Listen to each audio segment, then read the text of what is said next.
lastre o se les quita lastre hasta que se encuentran en equilibrio. En tal caso, el equilibrio del cuerpo sumergido es indiferente. Si el cuerpo no es homogéneo, el centro de gravedad no coincide con el centro geométrico. Es la parte donde les comentaba que las fuerzas no se aplican en la misma dirección o en la misma posición y me va a llevar a la rotación. Este punto es donde puede considerarse aplicada la fuerza de empuje. Ello significa que las fuerzas de empuje y peso forman un par que hará girar el cuerpo hasta que ambas estén alineadas. Si un cuerpo sumergido sale a flote, es porque el empuje predomina sobre el peso. En el equilibrio, ambas fuerzas aplicadas sobre puntos diferentes van a estar alineadas. En un barco, ¿qué es el fenómeno que ocurre para que, hecho un barco de materiales más densos que el fluido, pueda flotar? Al final, el volumen total del barco es, en equivalencia con el peso total del barco, una densidad menor que la del líquido. Es decir, si yo lo hago de acero, pero el barco tiene todo este volumen, pero solamente la placa del exterior es de acero, entonces su densidad es mucho menor que la del agua. Por eso es que el agua lo puede cargar, porque tengo un vector de fuerza que fácilmente puede ser igualado por el empuje o fuerza boyante. Vamos a ver un ejercicio para tratar de explicar esto. Dice, para el siguiente cubo de madera, determine si flota, se hunde o se mantiene en equilibrio al ser botado en una tina con agua. En caso de hundirse, ¿cuál es el peso del cubo dentro del seno del fluido? En caso de flotar, ¿cuál es la altura sumergida del cubo? Entonces vamos a comenzar con esto. Primero, vamos a calcular el volumen del cubo.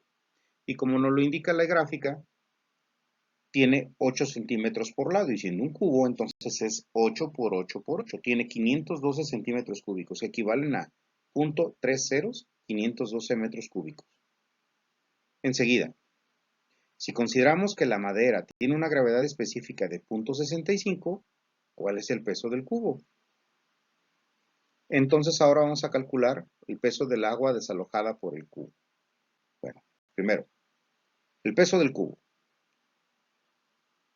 Si tiene una gravedad específica de 0.65 y el agua tiene 9.800 Newton por metro cúbico y el volumen es de 0.00512 metros cúbicos, entonces el peso del cubo es de 3.265 newtons.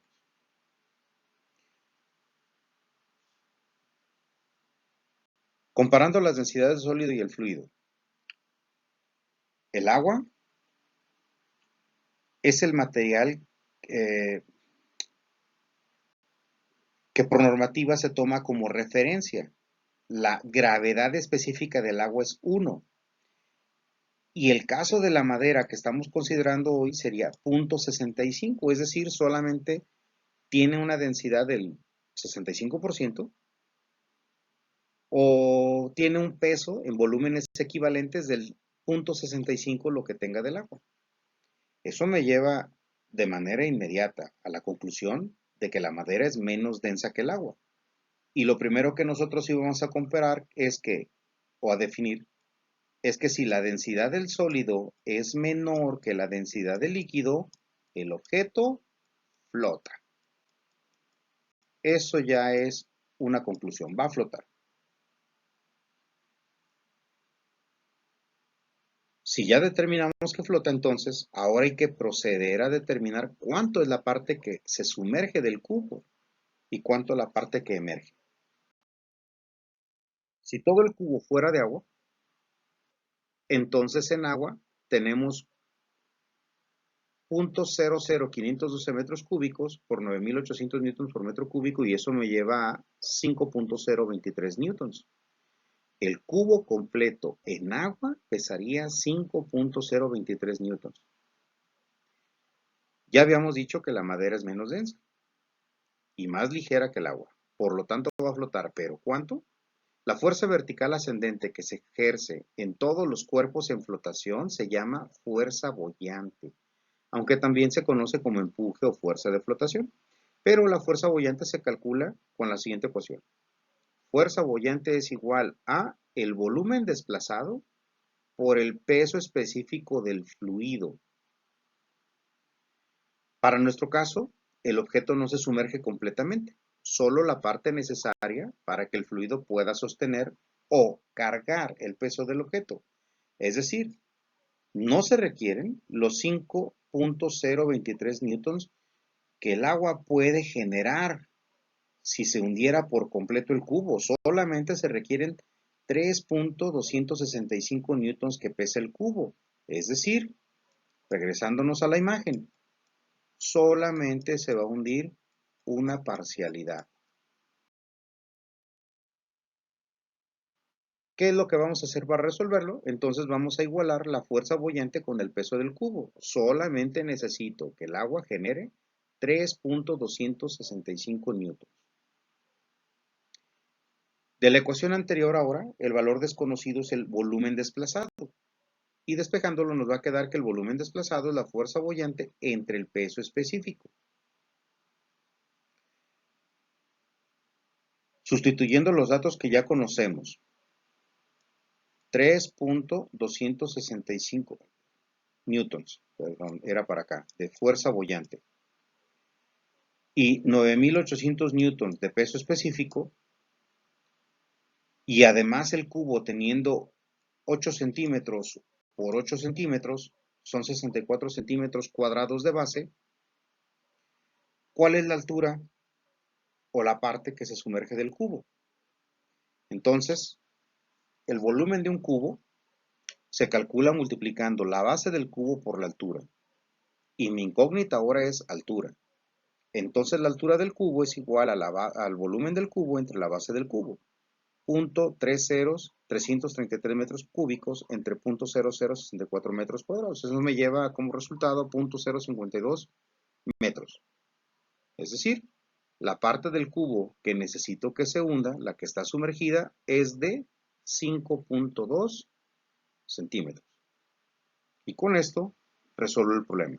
De los 8 centímetros de altura, 5.2 centímetros del cubo se encuentran sumergidos y con eso bastó para que el agua pudiera cargar el peso total del cubo. Pero, ¿y si tuviéramos un cubo hecho con diferentes materiales para un cubo de las mismas dimensiones que el del ejercicio anterior, pero ahora hecho de polietileno de baja densidad cuya gravedad específica es 0.92, flota o se hunde? ¿Y cuánto? Si flota, ¿cuánta parte del cubo está sumergida? ¿Y si fuera de polipropileno? ¿Y si fuera de polietileno de alta densidad? ¿Y si fuera de ABS? Nada más conociendo o viendo las gravedades específicas, puedo deducir de inmediato si se hunde o flota, pero ahora hay que calcular también cuál es la altura. Y en el último caso, tenemos un material que es más denso que el agua. Aunque la solución va a ser que se va a hundir o la conclusión, de todos modos hay que calcularlo para saber cuánto se hubiera requerido de altura para poder cargar el peso del cubo. Y una vez resueltos ejercicios, aquí tenemos un cubo hecho de lámina, es decir, solamente las paredes del cubo de 48 milésimas de pulgada están hechas de lámina de acero. Todo lo demás del cubo es hueco, no hay peso.